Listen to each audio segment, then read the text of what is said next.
I'm clear. But I do have one more question. It's a quickie. I notice in this physical plane, we're at different vibrational ranges, and we've all pretty much established that, right?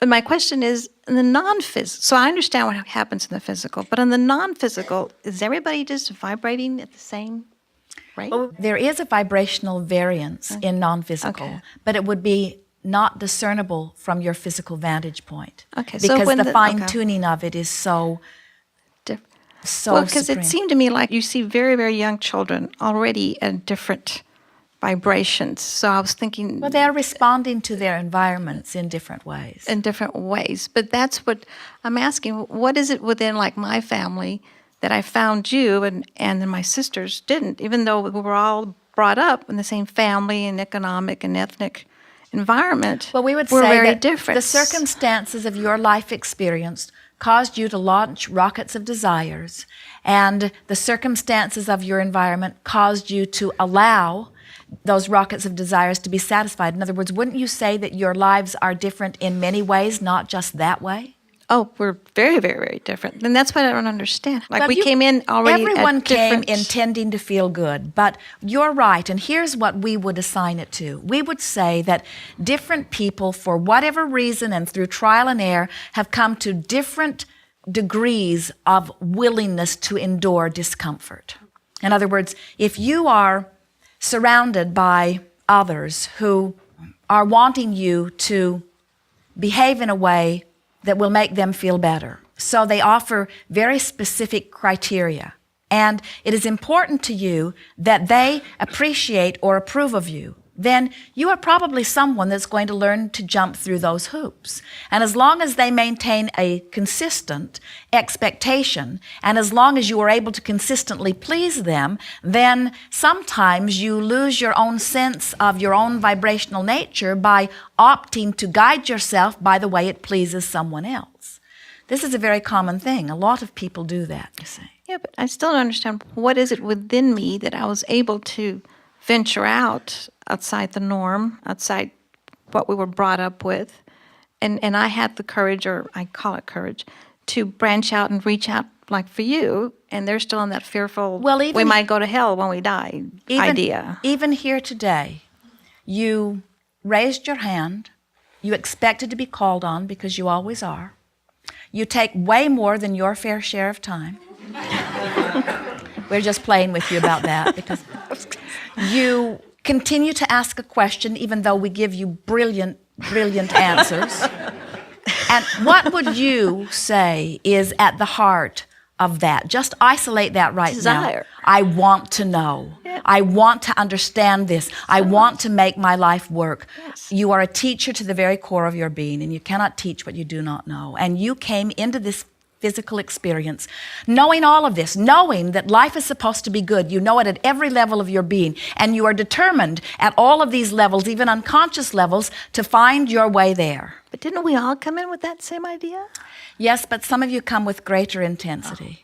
You see, in order for there to be variety and balance, if you all came forth wanting exactly the same thing, well, I'm Esther clear even says on, that. Esther even says that about Jerry and herself. That if we are from the same non-physical energy, then why do we not want exactly the same thing? And we said, what fun would there be in that? Then there would be only value in one of you being here. Right. But the fact that you are different enough that you play off of one another, so you stimulate energy in ways that could not be stimulated otherwise, and together you attract in ways that are more powerful than either of you could do individually.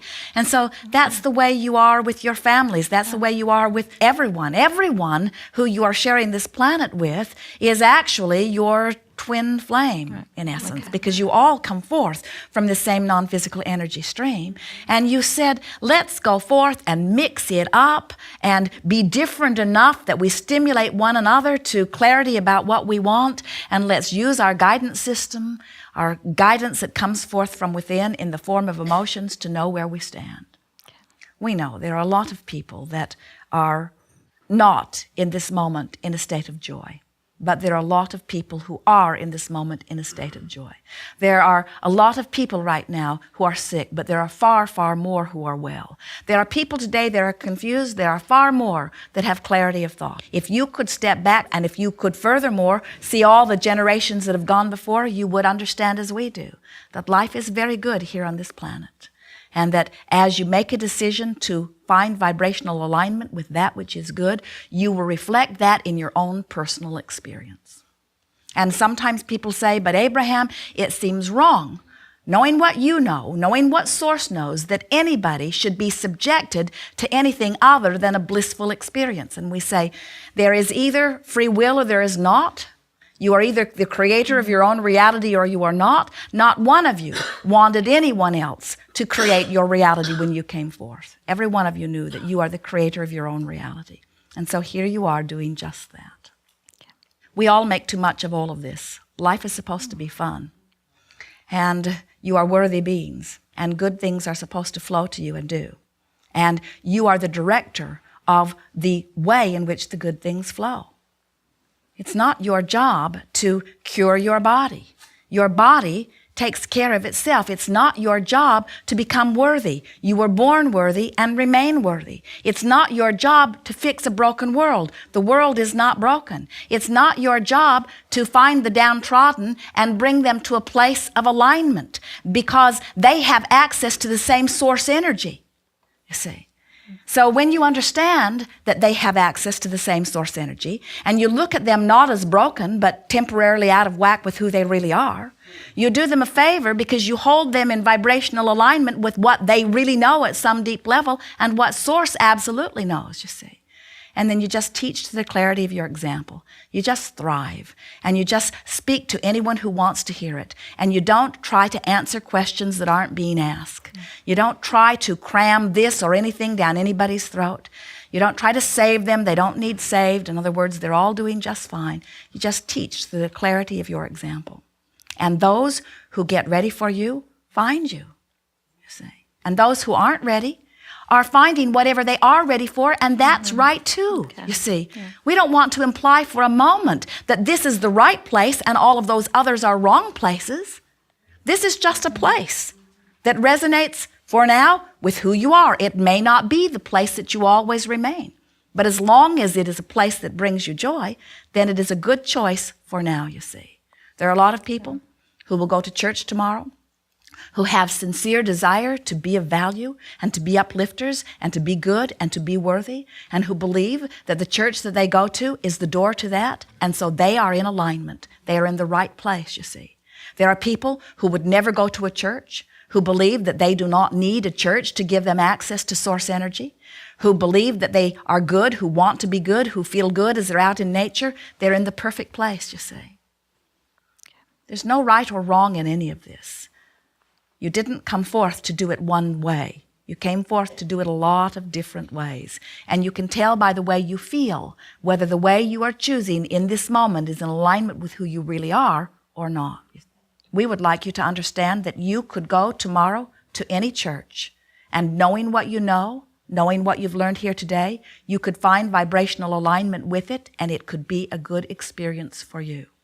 We would like you to know that you could go and visit with someone of any political party, from any democracy or not around the world, and that if it was your intent to find something about it to feel good, that you could align with source energy and you could have the most uplifting, enlightening, expanding experience, even though you're talking with someone who has radically different beliefs and intentions than you do. You don't need them to be the same. You just need to align with you. And when you align with you, you can take pleasure from and advantage and value and benefit from every interaction, you see. We want you to be happy too. Good. But we're not unhappy when you're not. I'm complete for now. Thank you.